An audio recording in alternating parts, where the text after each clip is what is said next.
I am very much indebted to the people who walked this path before me. I have often paused to imagine what the world would be like if there were no Martin Luther King, there were no Rosa Parks, and people of that stature that walked before us, that were willing to risk all just so that African Americans and their myriad of connections, like myself, will have a voice and will have an opportunity. So for me, it is a moment of reflection and gratitude.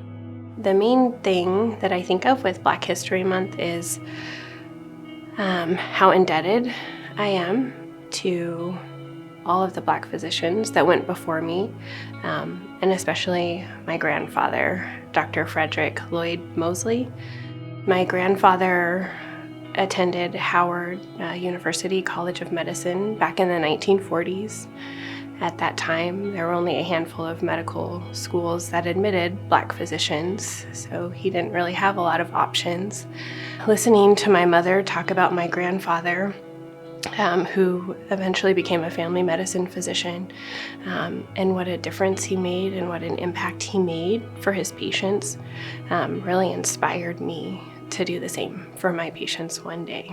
When I got accepted to medical school, my grandfather had passed about 10 years before, and my grandmother gave me a gift.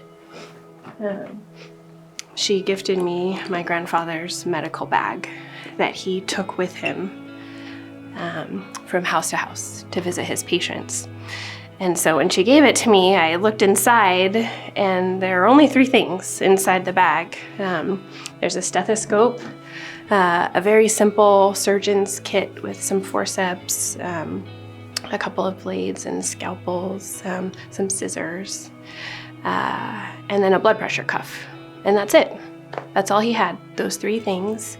And so when I think of Black History Month, I feel extremely grateful and proud of the Black physicians who paved the way for me to be able to go to medical school, for me to be a physician, for me to be able to make a difference every day in the lives of my patients and carry on that spirit of the Black physicians that went before me. Throughout history, it's been a great struggle, to get integrated to the workforce, let alone get integrated into the medical field. So just keeping that in mind, just having a month just dedicated to all the pioneers that, laid the foundation, people like Ben Carson or Martin Luther King, who just, strove hard to advocate for individuals such as me to be able to, have the right to go to school, get educated, and also, do miraculous things, especially in the medical field. Black History Month for me is a very special month because it's a time of reflection. And no matter how old I am, it never ceases to inspire and uplift me. So when I was a child, in school we would, color pictures of people like Martin Luther King Jr. and Rosa Parks.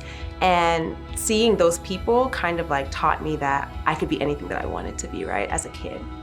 But then in college and high school, we would see plays and concerts about Black history, and it kind of helped me to gain a great amount of respect for the people who gave their lives and their time to give me the opportunities that I have today.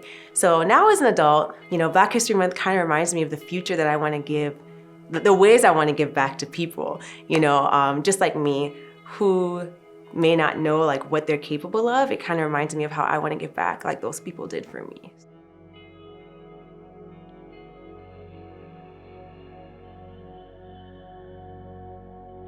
As a young Black individual who has an aspiration to go into medicine, it's very hard because in our culture, we don't see a lot of individuals that do look like us. A lot of us, we see a lot of athletes or musicians and rappers. So what I would say first and foremost is that, yes, there are individuals that do look like you, so never give up the hope that you can achieve it as well. Another thing that I would say, what helped me was, I would say, surround yourself with like-minded individuals. So when you're in school, in high school, I know a lot of people may, want to skip class or do other things. School is not cool or whatnot, but surround yourself with buddies or individuals that are passionate about education and who have goals of going into medicine, pharmacy, or whatever, career path that you're interested in going into. When I was in high school, like, two of my closest friends that are still my best friends today, one of them is a pharmacist, one of them is in med school as well too. So we made a pact in grade 7 that we are going to be doctors, and lo and behold, we are going to be doctors. So what I would say to a young Black person is, first of all, you can definitely do it. I think everyone needs to hear that it's possible. But the main thing I would say is to find a why, like to find a cause that you are passionate about and that through medicine you'll accomplish, because that's the reason that you'll be able to push through on those days that are a little bit harder. And as you look forward to that cause that you want to give back to, it'll propel you to become that.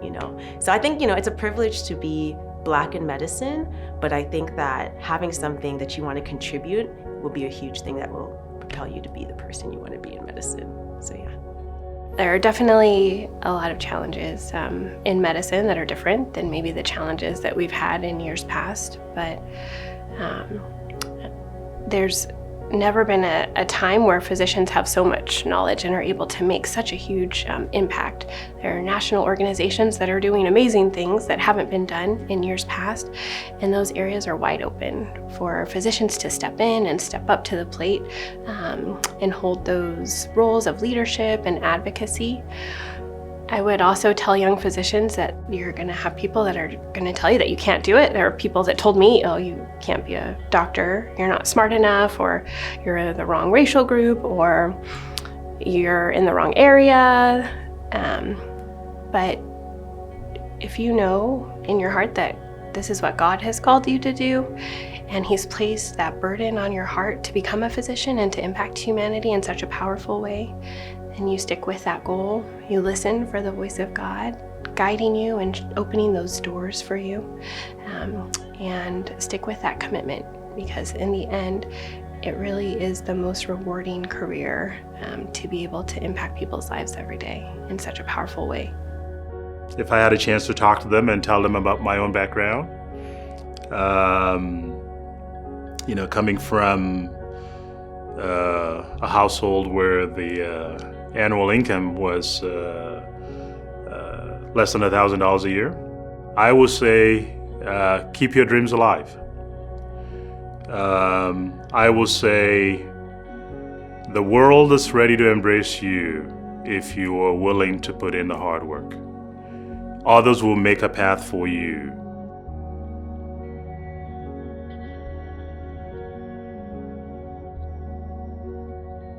I want people to take away that Black history is very much so intertwined in American history.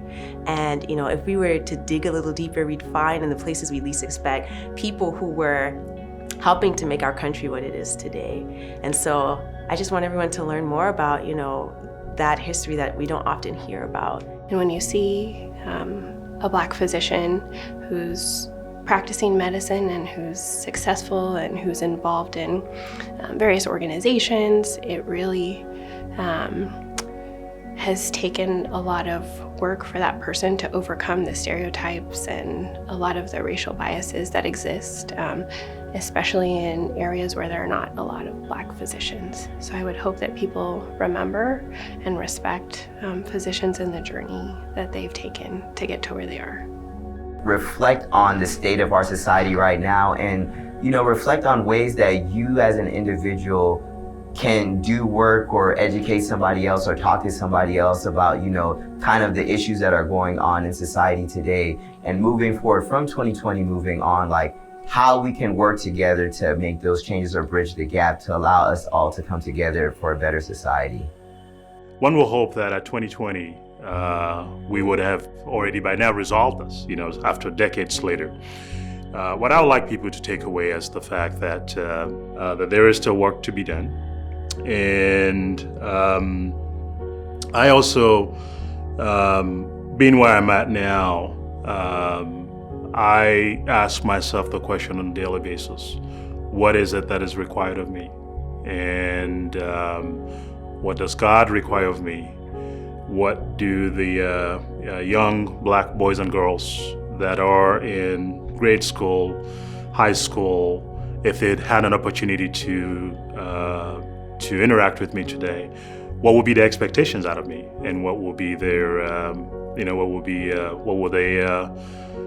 would they want me to leave behind that will make the world a better place for them?